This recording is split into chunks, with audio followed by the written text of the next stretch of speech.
Welcome to the deep dive, the bye-week deep dive, the time where you want to pause, reflect, you name the defense, you talk about all-time great Longhorn teams, you debate whether we should wear capes or ascots, all the important stuff that you do during a bye week.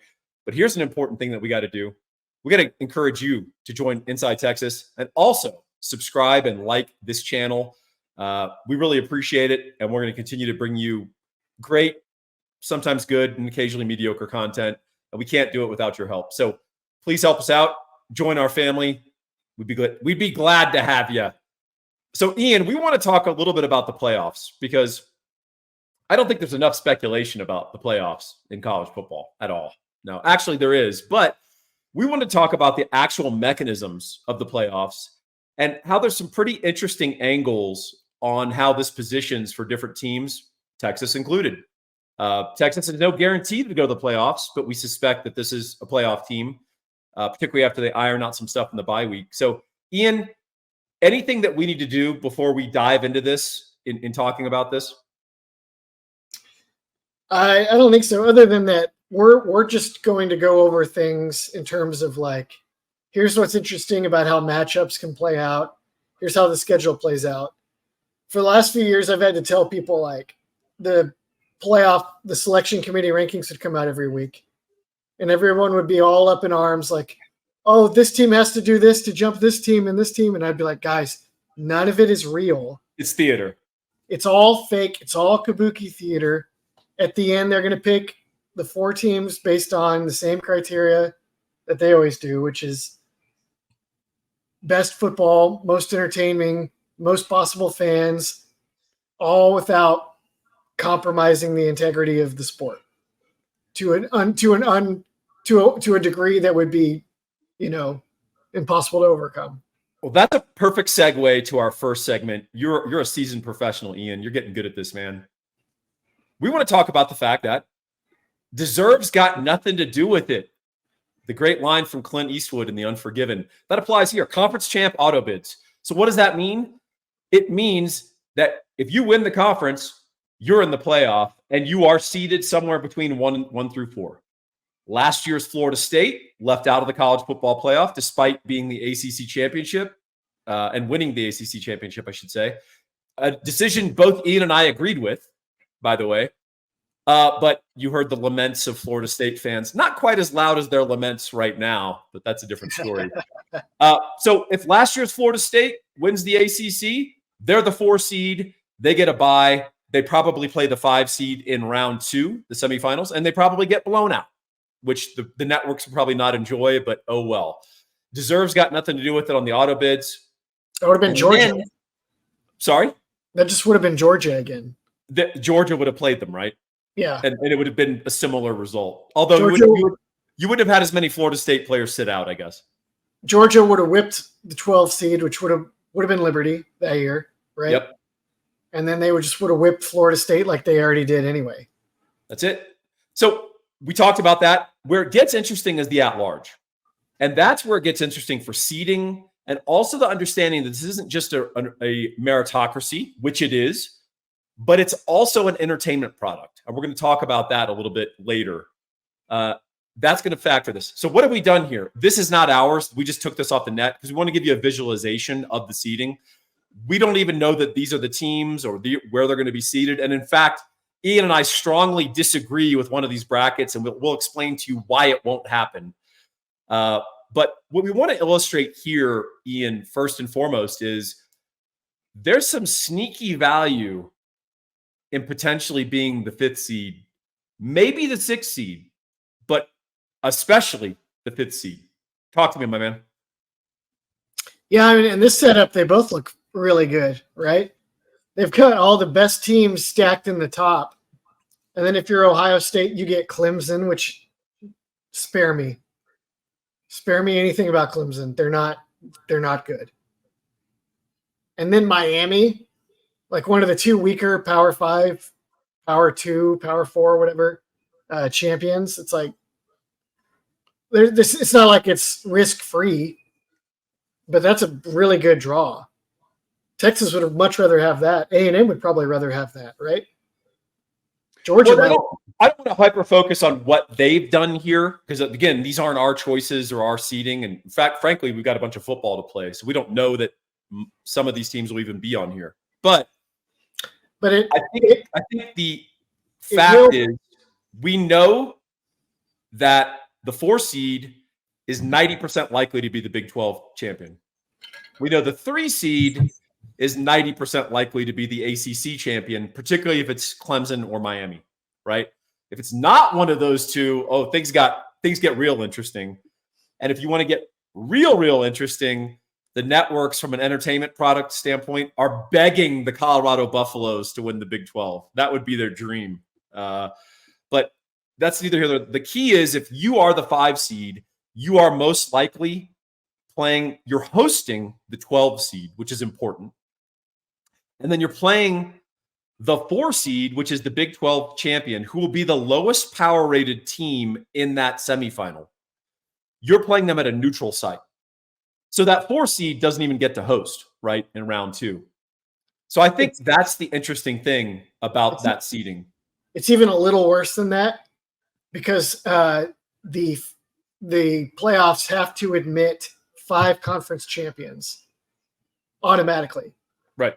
So the 12th seed is invariably going to be the highest ranking G5 conference champion, which is why in this case they have Boise State. That could be just as easily be, it could be Army. Well, actually, Army, does Army count as a conference champion? Do they have a bid for the playoffs? So that's a great question. Yes, they do play in a conference championship game. What is it? Well, they're in a conference. They are? Yeah. What conference? Are you messing with me right now? They're independent, right? No. What? They've been independent for years. Yeah, they're in a conference, my man. They've been in a conference for a little while. What conference do they join? American, AAC. Oh, okay. Well, then it could definitely be Army. It could be, Louisiana. Memphis. Yeah. It's not going to be Liberty. So the 5 seed, not going to be Liberty. Well, it could actually be, but probably not. The 5 seed draws the weakest possible conference champion. So it's not even you're playing the 12th best team in the country. The 12th best team in the country is probably going to be some SEC or Big Ten team that got left out. It's like here's the other factor, Ian. That's interesting. It could be like Garrett Nussmeier and LSU or something you would never want to play after 2 weeks off, right? Well, and here's the interesting thing. In round 3, should they advance, they'd face the number 1 seed. That's not easy, but that 1 seed, first of all, you're going to have to play a good team at some point, right? Yeah. Also, that 1 seed has a month layoff before they play the 8-9 seed winner who played 10 days before. Rust is a real thing. Distractions are a real thing. It's no guarantee, even if you are the 5 seed, that you face off with the 1 seed. Probable, but not guaranteed. So that's an interesting part. But here's the other part of that. Here's the other part of this that I think that is interesting, Ian. How do we measure the risk of playing extra games? And I don't just mean the loss risk, win-loss risk, but I mean injury risk. I don't know how to handicap that. And I think that there is a non-zero chance. We know that if you play more football, you get more injuries. So how do you factor that positive seeding path versus the risk of playing an extra game? It's so much simpler in the NFL because when you get a bye, you avoid playing an NFL playoff team. And even as they've expanded the NFL playoffs, it's still like, you don't want to play an NFL playoff team. It's not the same as playing Boise State, right? Or playing Memphis. So that makes it complicated. But the bye week is advantageous in that you get, I think, I don't know if it's a month. Maybe it's like 3 weeks off between your conference championship game and the first round of the playoffs, or the second round of the playoffs. But then from the second round to the finals, you get at least 10 days off between every game. So if you're a team that gets a bye, you're just like, if you're a team that has a running quarterback and normally you save him, you're running him as many times as you want every game because you have tons of time for ice baths and training staff help and all that. Could recover mostly from an ankle if you rolled an ankle or something. So the bye is extremely advantageous, but then the draws are so lopsided because of the conference realignment, which they didn't factor in. So we want to talk about that because let me tell you one thing first, though. Oh, please. The worst possible thing that can happen to you is to go to the SEC or Big Ten championship game, play for the bye, lose the championship game, and then slip to like the 8 even seed. if you're the 5 or the 6 seed, that's not great because now you have less time off and you have to play real teams. Well, you don't have to, but you have to play sooner if you have any injuries. If you slip all the way to 7 or 8, then you're just in a world of hurt. Yeah, and with asymmetrical scheduling, both in the Big Ten and the SEC, but particularly the SEC, there's a decent chance that the SEC championship game loser is seen as sort of a paper tiger because they didn't have a hard regular season schedule to get them in the game. And if they lose convincingly in the title game, they might get dropped to 8 or 9. And you could actually see the third place SEC team seeded higher than they are going into the playoffs. It's almost inevitable unless they want to make it a point not to, which I doubt. I think that they want to make a point to make the best matchup and entertainment product. And we want to take up that thread here in a moment. But first, I want to talk about our sponsor, Gabe Winslow. You can reach him at 832-557-1095. Hey, interest rates have not fully gone down the way they are going to go down. So should you wait and wait for them to go down? Or should you contact a mortgage guy who's really good at what he does, get him all of your info now so that when it is time to refi, and based on his over 20 years in the industry and experience, he can foresee the tea leaves and when's an optimal interest rate environment. You can already have your stuff sitting with him. He can call you and say, hey, this is the time. You ready to pull the trigger? And you say yes, and it happens that day. Instead of losing out 3 days later when rates go back up on a temporary blip because you had to get all your paperwork in. Establish a relationship with Gabe Winslow right now. Reach him at 832-557-1095. Raves about him, his service, and how sharp he is. Go read his 180 Google reviews. Listen to all the people on Inside Texas and on the YouTube channel that have used him that rave about him. Great dude, really good at what he does. Be proactive, and let's get our house payment rates down. All right. We want to talk about another aspect in the first round. Homefield Advantage. Great. Yeah. So we're going to see perhaps a bias towards warm weather locations later in this process as you go to bowl games for obvious reasons, right? However, in those first rounds, when you're hosting as an at-large, you get home field advantage. Home stadium is always welcome by anyone. But what if you're Penn State or Ohio State? It's late December. Ian, you lived up in Michigan. What's the weather like around December 21st? It can be quite cold, Paul. Yes. Beyond the cold, and there's some wintry conditions, or as they like to say, wintry mix, which is a disgusting combination of freezing rain and sleet. That's actually worse than snow. It's far worse. Yeah. There's also just wind chill. Maybe it's the most important thing. Those cold fronts come in and then there's all the wind, and it feels cold and not good on your body. Do you think they will have any bias towards that or home atmospheres and how they seed it? Yes. Like to me, I would assume that the committee would be like, hey, if we can get a snow game in Columbus or Happy Valley, or that's the State College one, right?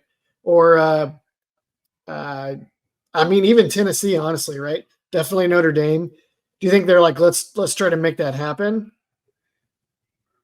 It will be a factor. It's a consideration to get a Penn State whiteout in whiteout conditions, just for the visual. Yeah. Now, for the total product of entertainment, that's fun as an anomaly. But for the total product in terms of entertainment, you want warmer weather down the road, right? To be the bulk of the games. But as a fun sort of, oh my God, look at these conditions kind of game, absolutely. They would love that. I don't think it's going to be a preceding point over merit. I don't think it's going to be, let's move this this 5 seed to an 11 because we can get this matchup. But I think that's going to be an interesting factor in this. The other factor I want to point out up at the top, and again, these aren't me and Ian's projections. This isn't from the deep dive, these teams. We're just giving you a framework to look at here. Just like March Madness, it's very instructive to see what the committee does in terms of creating matchups and trying to create drama down the road. So the idea of where they have here Texas and A&M matched up in the first round with Georgia waiting for the winner, it will not happen. I can tell you with 100% certainty, they will not have an immediate rematch between Texas and Texas A&M. What you will have happen in that instance, in my opinion, is that Texas will host Clemson and Ohio State would host Texas A&M. Now, might Texas host Tennessee and you could get A&M going to Notre Dame? Yes. Why? Because it's not an immediate follow game, right? That's going to sort of blunt fan interest. Notre Dame and A&M hadn't played in four months at that point, right? So that would be more acceptable to the committee. Also, they want to prioritize the Big Ten playing the SEC. They want to build up that narrative as much as possible. Can you imagine the SEC hissy fit if Georgia, Texas, and Texas A&M are all stacked in the same quadrant? It just won't happen for the same reason you won't see an Ohio State, Oregon, Penn State little triangle. It's not going to happen. I'll tell something else that's not going to happen. Only 3 Big Ten teams. That's the other thing that's very interesting. So the at-larges, let's talk about that. Let's start from least to best here. The Big 12 will not have an at-large. Agreed? Yeah, I haven't looked at their standings, but agree. So I don't think if 2 undefeated Big 12 teams played in the conference title game, which is a theoretical possibility, I'm not even sure the loser would get an at-large, although that's obviously the best argument for it. Now let's go to the ACC. I think that they will have 1 at-large, although it's not guaranteed. I think it's likely. I don't know. Especially if it's Miami Clemson. Yeah, I tend to think that Clemson is going to show their true colors at some point before the end of the year, and this won't matter. And get upset? Yeah. Even before the ACC title game? Yeah, or just, I just don't believe in that team even a little bit. Interesting. What have they done? Nothing. They're about to play Louisville, Virginia Tech, Pitt, South Carolina, and then we'll find out. Okay, so let's talk about the SEC and the Big Ten and at-larges. Not only individually as conferences, but in aggregate. They're going to get the large lion's share of at-larges. Agreed? Yeah. So the Big Ten, if you notice, has done a pretty good job. Not it's by design or anything. It's just how it's played out. There's not been upsets in the Big Ten. There's been near upsets. It's come close, and it could still yet happen. But the top of the Big Ten is sort of unsullied. Whereas the SEC is kind of messy because all of the teams keep beating each other and cannibalizing. So if you're someone with a strong loss column bias, as most of the committee people are, you're going to be more inclined to grab that 1-loss Indiana over the 2-loss SEC team or the 3-loss SEC team that played a murderous schedule. And I think that's an interesting point, Ian, that the Big Ten could very well have 4 at-larges, if not 3.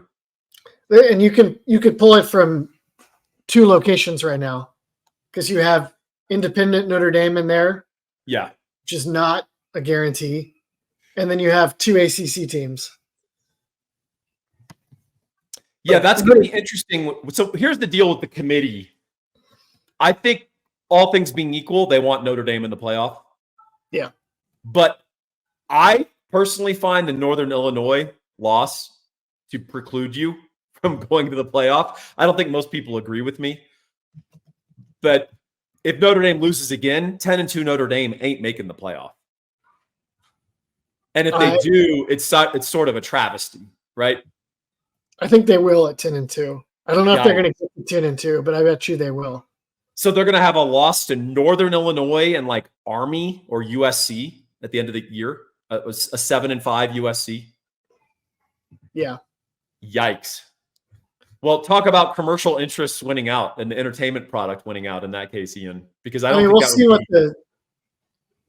we'll see what the rest of the field looks like. Like, is that them? There could be a 9-3. There could be a bunch of 9-3 SEC teams, and it's like, sorry, Notre Dame won 10 games. Yeah, that would drive me crazy. And that is also where the March Madness part will enter in. Of we're gonna have to create some Sagarin rankings. We're gonna have some BCS rankings so that we have some understanding that the Big 12 basketball team that played a murderer's row with 12 losses is probably a superior team to the Conference USA champion, or the Conference USA champion runner-up, who had only 6 losses but didn't play anyone in the top 25 all year, right? So we're going to have that. Sort of going to have the BCS come back in terms of their that profile. But the other thing, Ian, that this underlines, and your point about Notre Dame, this is an entertainment product. It's going to be underpinned by meritocracy. They're not just going to allow 6-6 Alabama into the playoff because they think that's a draw. That's not happening. But the point is, they are going to set up matchups. They're going to set up seedings, and they're going to set up entrants based on the fact that this is also an entertainment product and they want televisions. Do you think, I'm trying to think of like a scenario where a 6, 7, 8, or 5 seed could be a school that does not have a big home crowd atmosphere. Indiana would be one. There's probably, in another season, Vanderbilt, but just not really. I don't know who else would end up in that category, right? Most of the schools that would fit there as at-large teams would be schools that could pack in 80,000 plus arenas, right?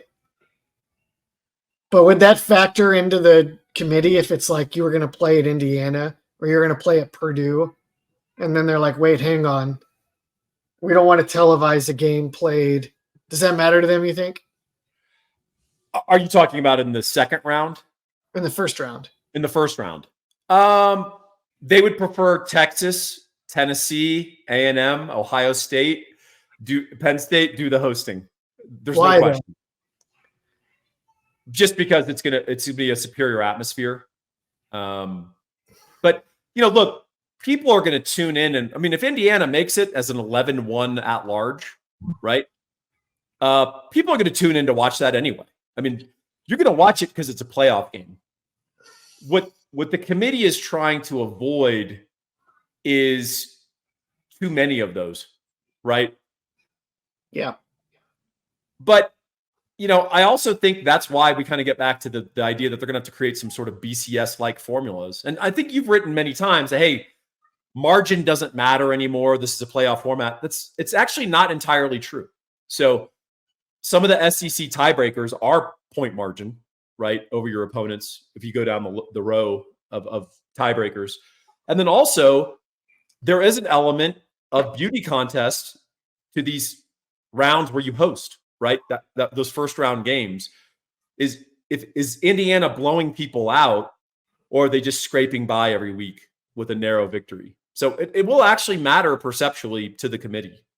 And the question will be, is the committee just kind of doing the eyeball stuff? Because the last couple of years, I've heard committee members talk about their justifications, and they're really dumb, like the sorts of things they cite. They're using like raw statistics, not even like advanced stats, like adjusted for opponent. They're talking about like yards per game margin, and they're not even adjusting for opponent. Like, it's pretty unsophisticated. So my guess is they're going to have to form a framework of advanced analytics to help guide the committee on some of this. Do you think, with the same understanding that it's still an entertainment product? Do you think they actually even believe any of that, or do they just think that that's the easiest thing to tell fans? I don't know. I do think there's some people on the committee who take it really seriously. Do I think Joel Klatt would be better on the committee than any other person on the committee? Yes, because he actually understands football, but he also understands context, advanced analytics, things like that, right? I wonder if it's like some TV execs and some Vegas line makers. And then they just go and they tell the like Condoleezza Rice or whoever, like, it's going to be this, make up whatever reason you want. Well, I mean, yeah, if you look at the committee, we're not sending our best, Ian. I don't believe that they actually are deciding anything. Oh, I think they are, but I think it's with an understanding of what they're to decide. Does that make sense? Yeah.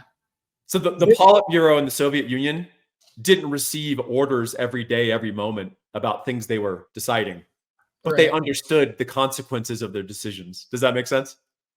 Yeah. Yeah. I mean, so I think even the president of the United States is, you can choose A or B. Yeah. Which one do you choose? A or B? I don't want to overplay this, but and if you're the 11 seed fighting with Notre Dame, a 10-2 Notre Dame, and you're 9-3 Ole Miss, I think probably the 9-3 Ole Miss should be in, right? But it's not like your argument is so incredible as a 9-3 football team with a schedule that was. Now, if you're a 9-3 Florida at the end of this season, I will go to the streets for the fact that that team should be in the playoffs, right? Yeah. Given their schedule and who they must have beaten to get there. Texas. Texas is one of them, unfortunately. Yeah. So, I'll take to the streets to fight for that. But short of that, you're really dealing with sort of rough equals. And you're just trying to reward the team that played the tougher schedule or had the more important wins. Does that make sense? Yeah. Ideally, I think they would try to protect the regular season, because the big pushback is always you're spoiling the regular season. That is a great point, Ian. That's what the selection committee does in March Madness. You're absolutely right. And I think again and again, look to March Madness for your cues on how this will develop over time, on what this will look like. Because, March Madness, if Texas played A&M in the SEC title game in basketball, right? They're not rematching in round one. Like that's not a thing. But they might see each other in round 3. There's no doubt about that. So that's something to consider. And so, yes, will that affect seeding? Yeah. They'll take Tennessee and say, you know what? You're not the 8 seed now. You're the 10 seed because now we can put you over here. And if the same effect is that they're still the team traveling, the committee just shrugs and says, whatever. We're not screwing you over. We're just trying to make a better product and create some balance and create really cool matchups, because they want, as I said, the SEC playing the Big Ten as much as possible. And they want to play up that storyline, not only also because of the fans. I mean, when Texas plays Ohio State, that's a real big deal, right? When Penn State goes to Tennessee in Neyland Stadium, that's a big deal. So, and it's a different thing in kind from Miami with 2 losses, going as the 11 seed to, Ohio State. Let me give you a hypothetical to sort of draw this out, illustrate like making decisions based on regular season and entertainment. Okay. Miami has not played a ranked team this season. No. They finished with Duke, at Georgia Tech, Wake Forest, at Syracuse. Let's say Miami finishes out, but then they lose the ACC championship game to Pitt. Okay? Meanwhile, let's say Notre Dame wins out, except they don't have Riley Leonard. He's in concussion protocol. And they lose to USC in a close game. Notre Dame is 10-2. Riley Leonard is fine. He's back. Miami is not the conference champion. But they have one loss. But they're 12-1. Yeah. Who gets in? That's a great question, and I don't know. Because you're asking me to project the minds of the committee who do have a loss column bias.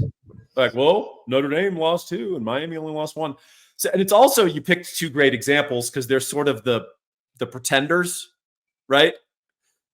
It's not like you're making the Florida Gators 9-3 example versus Miami. I'll fight to the death that, well, actually they played each other, so that's actually tough. But actually, the point is the better one.